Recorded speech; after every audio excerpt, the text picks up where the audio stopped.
من الشيطان الرجيم. بسم الله الرحمن الرحيم. الحمد لله الذي لا يبلغ مدحته القائلون ولا يحصي نعماءه العادون ولا يؤدي حقه المجتهدون، الذي لا يدركه بعد الهمم ولا يناله غوص الفطن، الذي ليس لصفاته حد محدود ولا نعت موجود ولا وقت معدود ولا أجل ممدود. ثم الصلاة والسلام على أشرف الأنبياء والمرسلين محمد وعلى آله الطيبين الطاهرين وأصحابه الغر الميامين، وبعد. قال الإمام الكاظم عليه السلام لهشام ابن الحكم: يا هشام، إن لله على الناس حجتين، حجة ظاهرة وحجة باطنة، فأما الظاهرة فالرسل والأنبياء والأئمة، وأما الباطنة فالعقول. وقال الإمام الصادق عليه السلام لعبد الله بن سنان: حجة الله على العباد النبي، والحجة فيما بين العباد وبين الله العقل. صدق مولانا الإمامين الكاظم والصادق عليهما السلام.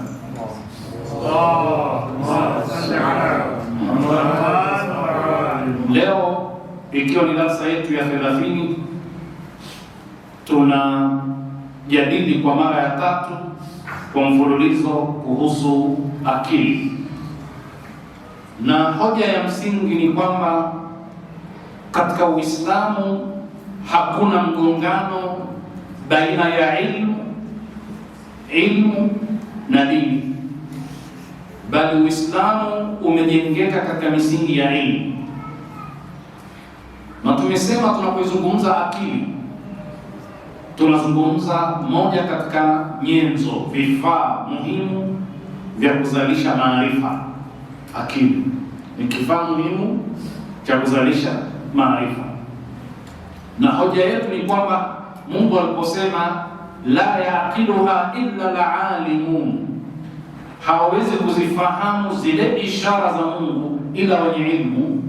Ina maana kuna uwiano mkubwa baina ya ilmu na akili.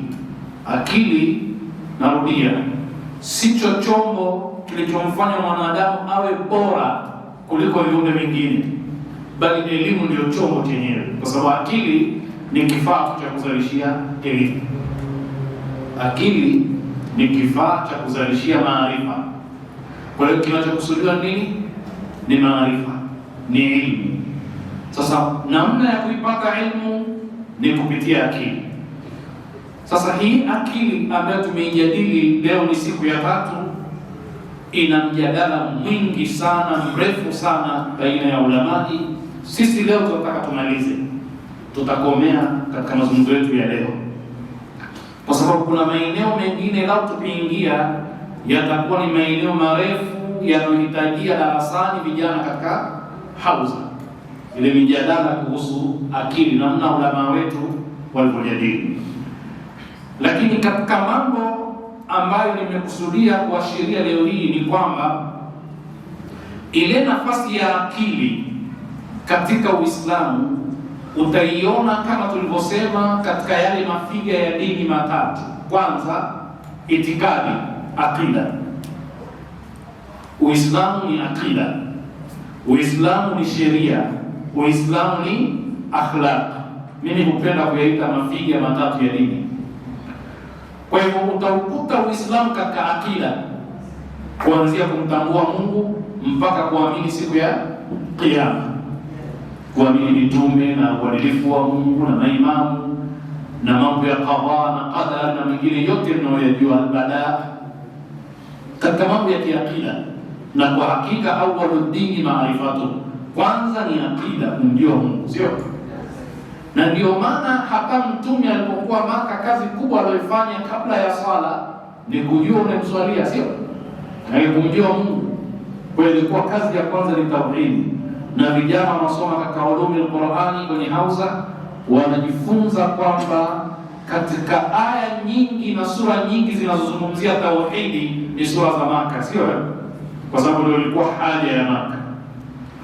Kwa hivyo fikra la kwanza la dini yetu na la msingi ni aqida. Hiyo namba moja.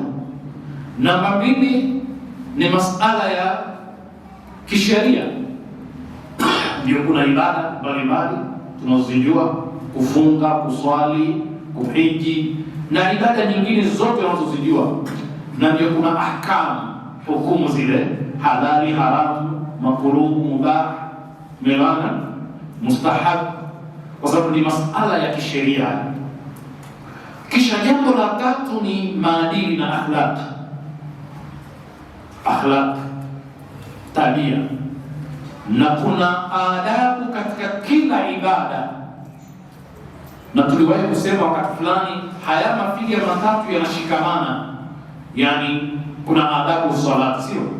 Yani sheria inaingiliana na maadili, sio? Na katika akida kuna mambo ya kisheria na kuna mambo ya kiakhlaq. Kwa hiyo kuna maingiliano. Kwa nini nimetoa huu mukaddima? Tunataka kusema hivi, katika mambo ya akida yote hakuna taklidi, hakuna kuandama mwanachuoni. Kila mmoja anatakiwa atumie akili yake na ataulizwa namna ya kumjua Mungu, kujua mitume. Ni masala ya hujja na dalili, na kila mmoja ataulizwa. Ili tumelisoma sana, sio? Ndio tumeona aya nyingi ndani ya Qur'ani katika zile zinazoitwa natural sciences, sayansi za kiasili, za kimaumbile. Mungu ndio kule anapokuambia umjue Mungu kupitia agriculture, umjue Mungu kupitia astronomia, umjue Mungu kupitia jiografia, umjue Mungu kupitia fizikia, kemia na mengine. Haya tunayaona ndani ya Qur'ani na tumewahi kutoa mifano mingi, sio? Kwa hivyo kinachotakiwa ni kila mmoja afanye ijtihadi katika akida. Hilo tumemaliza. Alafu tunakuja katika masala ya nini? Ya ibada. Haya, ibada unazibuni wewe au ni Mungu? Mungu ndio anayesema swali, toa zaka, fanya hija, sio wewe, sio? Kwa hivyo kule tunamsikiliza Mungu anasemaje, alafu wajibu wetu ni nini? Ni kutekeleza. Alafu kuna masala ya akhlaq, maadili na tabia. Kuna maelekezo ya Mungu. Tuko sawa? Lakini ndio mara nyingi sana watu wanauliza swali, kama mtu hajapata mwongozo wa Mungu, siku ya Kiyama atasalimika? Kwamba mimi madhali sikupata taarifa za mtume wala Mungu wala chochote, sasa hukumu yangu ni nini? Kwamba mimi sikuswali wala sikuzungumza habari ya Mungu, niliishi maisha ya kawaida. Ndio pale tunaporejea katika akili, na Mungu naye hakukupa akili. Kwa hivyo akili ilikuwa ni nyenzo na ni chombo cha kukusaidia kumjua Mungu, ile akili. Sasa mjadala uliokuwepo huko katika fiqh na katika usul al-fiqh ni mjadala mkubwa sana. Nachotaka kusema ni kwamba katika akida akili haiko mbali, bali inatangulia, sio? Katika masala ya kiakhlaqi, jamani, binadamu yoyote yule ambaye hajawahi kusikia aya wala mtume, masala yale ya ijma ya uqala, watu wenye akili wanakubaliana katika mambo ya kimsingi ya kwamba dhulma ni kitu kibaya, uadilifu ni kitu kizuri, si ndio jamani? Yaani unahitajia aya za Qur'ani ili uthibitikiwe kwamba dhulma ni kitu kibaya, au inahitajika akili tu kukusaidia kujua kwamba dhulma ni kitu kibaya? Na hii ni ijma'u ya al-uqala, wenye akili wamekubaliana kwamba vitu hivi vinafaa, vitu hivi havifai. Mizani yao ni nini? Mizani yao ni akili yao. Ndivyo Mungu alipotuumba, sio? Katupa mizani ya akili ya kwamba kuiba sio kitu sasa kizuri, kupokonya mali ya mtu, sio? Na vingine vingi mnavyovijua nyinyi. Ndio tunasema kuna nafasi ya akili katika kutambua maadili, na huu ni mjadala mkubwa wa kifalsafa kwamba je, mambo ya kiakhlaki ni nisbi au sio nisbi? Sasa huo mjadala hatutaki kuingia leo hii. Kuna mambo ambayo ijmai ya uqadai kwamba hayafai, lakini kuna shubha zinazotengenezwa. Sikizo wanasema brainwash, mabongo yanaoshwa alafu yanapandikizwa vitu ambavyo si vya kiakili. Ndio utaona jitihada za binadamu leo hii kutuambia kwamba mwanaume na mwanaume wakioana ni jambo la sawa sawa, lakini ijmaa ya uqadai inakataa. Mela hata yule rais mbade wa nchi kubwa ile aliposema kwamba mambo haya hatuyataki, baadaye amerudi anasema sisi tunaipiga nchi kama Irani kwa sababu sisi kwetu kuna uhuru, tunaruhusu hata masala ya wanaume na wanaume kuoana. Lakini mwanzoni yeye alipiga kelele akasema mambo haya mimi kama rais siyakubali, siyataki. Dunia nzima ikamshangilia, sio? Nadhani wale ambao sasa wanaitwa deep state, wale ambao ndio wanaendesha nchi nyuma ya pazia, nadhani walimweka kitabu akamwambia wewe unapokwenda sio sawa, sisi tunataka iwe hivi, sio? Haya ni mambo ambayo yako duniani, lakini ijmai ya wenye akili wote wanakataa mwanamke na mwanamke kuoana, mwanaume na mwanaume kuoana. Hiyo ijmai ya uqadai ndio tunaizungumzia. Huwezi kusema mimi akili yangu naona hivi, wewe tu peke yako, hapana. Uqadai wanaona vipi? Wenye akili kwa majumuni yao wanaonaje? Tuko sawa sawa? Lakini katika masala ya kisheria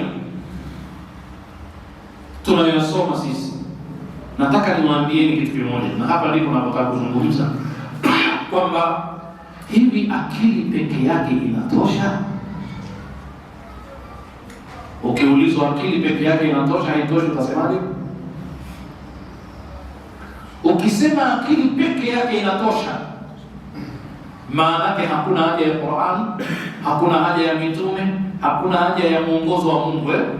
Mmepewa akili tu, mnatupwa duniani, mnaishi na akili zenu. Lakini madhali tunaletewa mwongozo wa Mungu, ina maana kwamba akili yenyewe inahitajia mwongozo.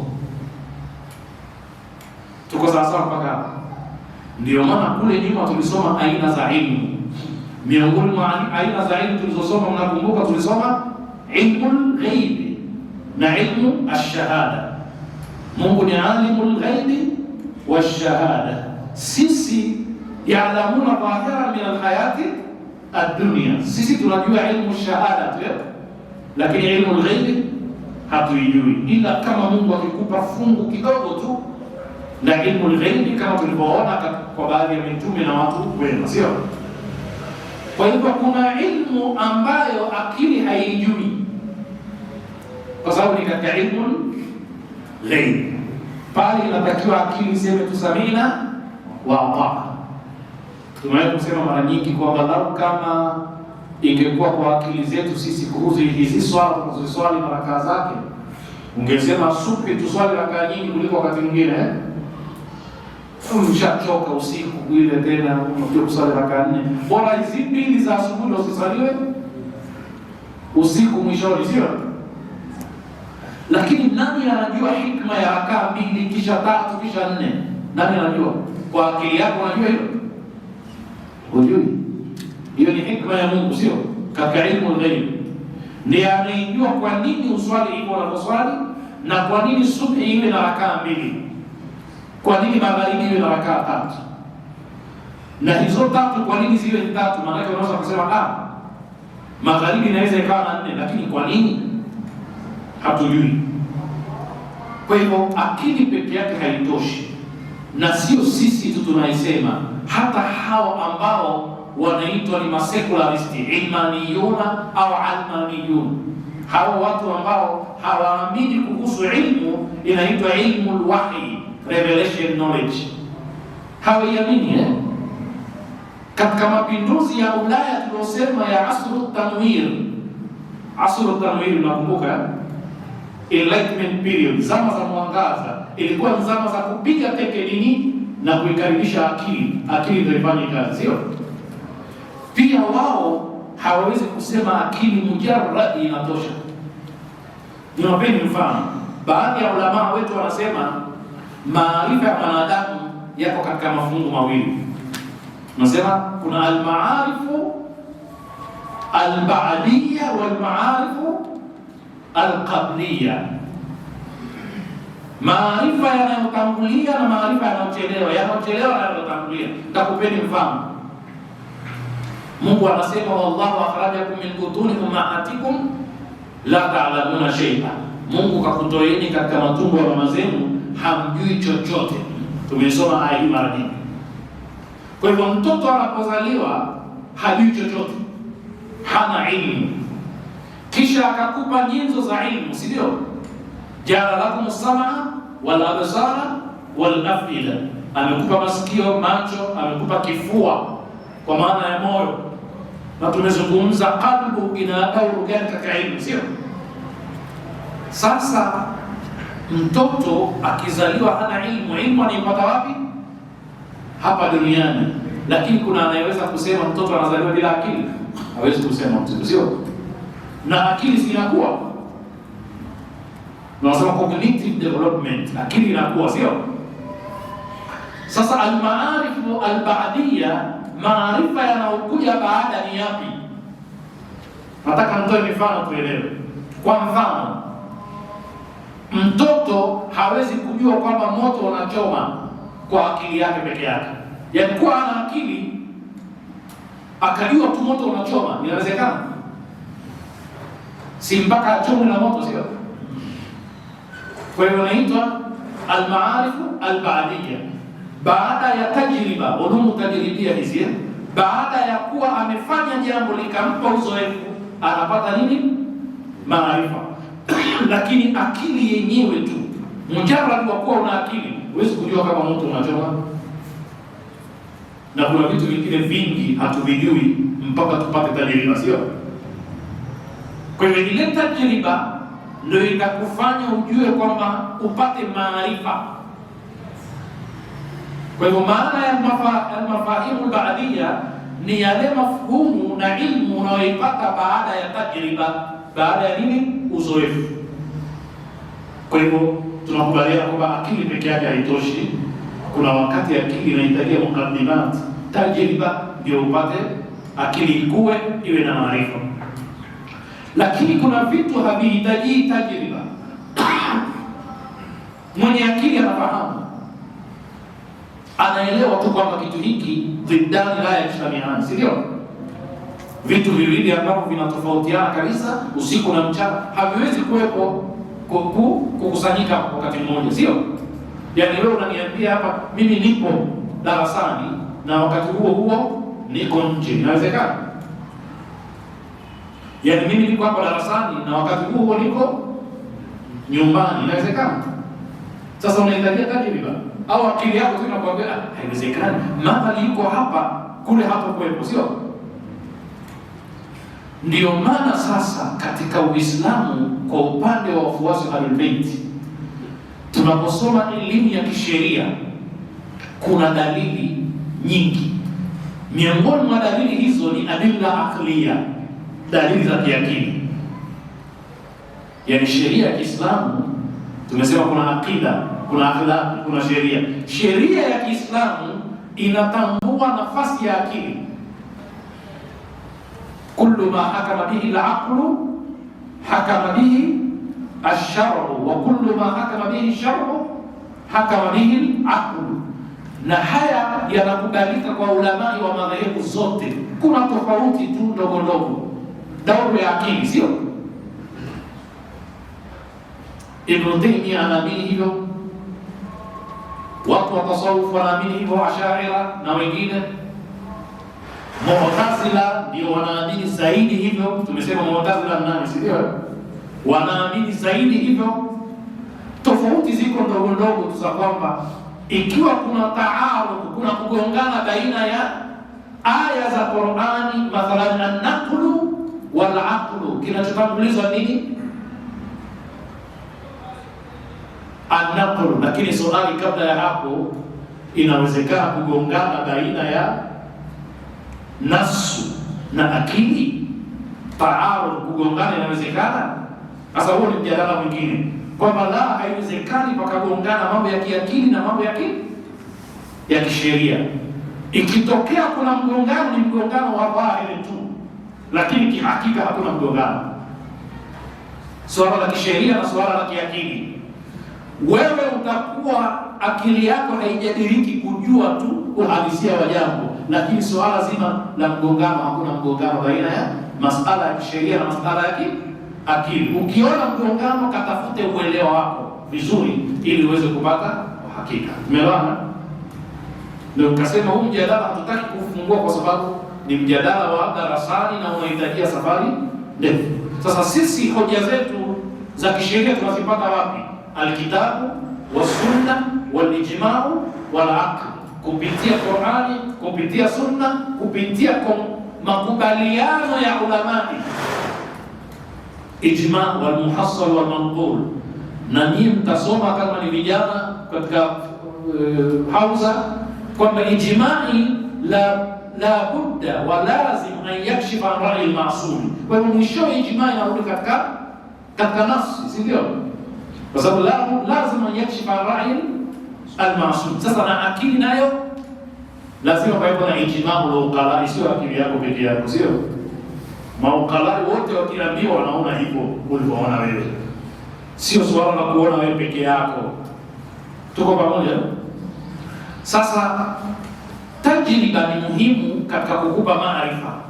Kwa hivyo akili peke yake, hiyo ndio kama ya mjadala, akili peke yake haitoshi, inahitajia mwongozo. Na Qur'ani aya zake ni mwongozo wa akili, kwamba ipite njia gani ili iwe salama. Tuko pamoja mpaka kwa jamaa, sio? Sasa kuna kanuni za kiakili, yani nyie mkisoma sheria inatawaliwa na kanuni, sio? Sheria zote zinatawaliwa na nini? Na kanuni. Kuna kanuni hii, hata sheria za kidini kuna kanuni, sio? Kanuni za kiusuli. Zile kanuni ima zimetokana na Qur'ani au zimetokana na sunna au zimetokana na ijma'i au zimetokana na akili, sio?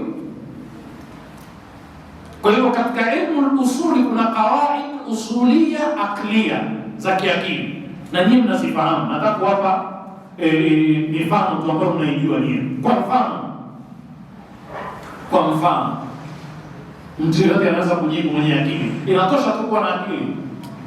Na kuuliza hivi ukiwa unaswali alafu ukaona mtoto anakwenda kwenye maji ya moto anayochemka, utafanya nini? Unamwokoa mtoto. Haya, umesoma wapi leo? Umelisoma mahali? Nyumba inaungua, wewe ndio unaamua kusoma suratul Baqara kabisa, kwa sababu unampenda sana Mungu. Ni kweli? Utaendelea kuswali? Haya, kilichokuongoza nini? Ni akili, sio?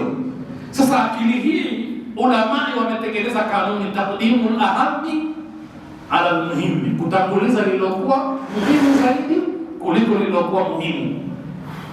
Sio jamaa? Sawa.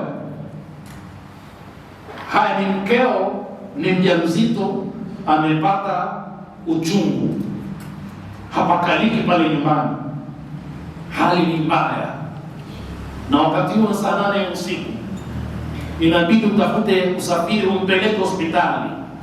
Alafu ukifika hospitalini, yeye analia na hali yake, na uchungu umefikia mahala ni hatari hata kwa maisha yake na ya mtoto.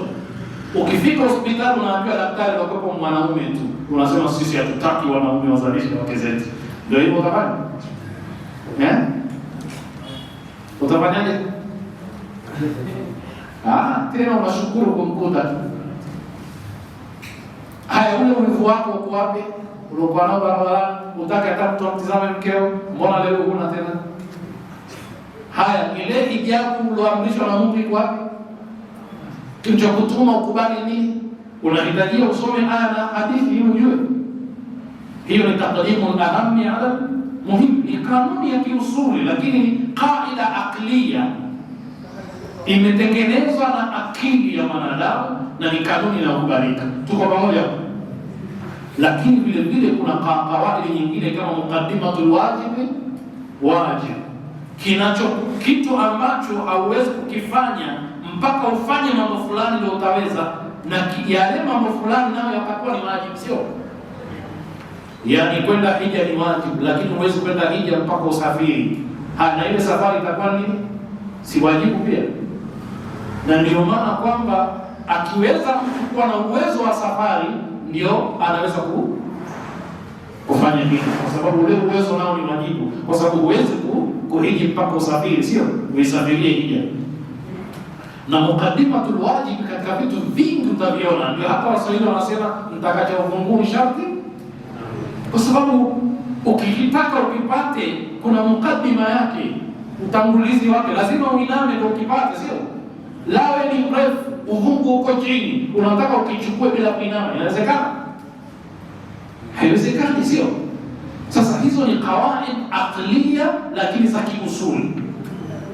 Ndugu zangu, nimesema kwamba hatutaki sasa kuzungumza mengine mengi kuhusu akili. Tunachotaka sasa hivi ni kuhitimisha maudhui yetu kuhusu akili, na bahthi zake ni ndefu, zimeandikiwa vitabu. Wakatofautiana Mu'tazila na wasiokuwa Mu'tazila.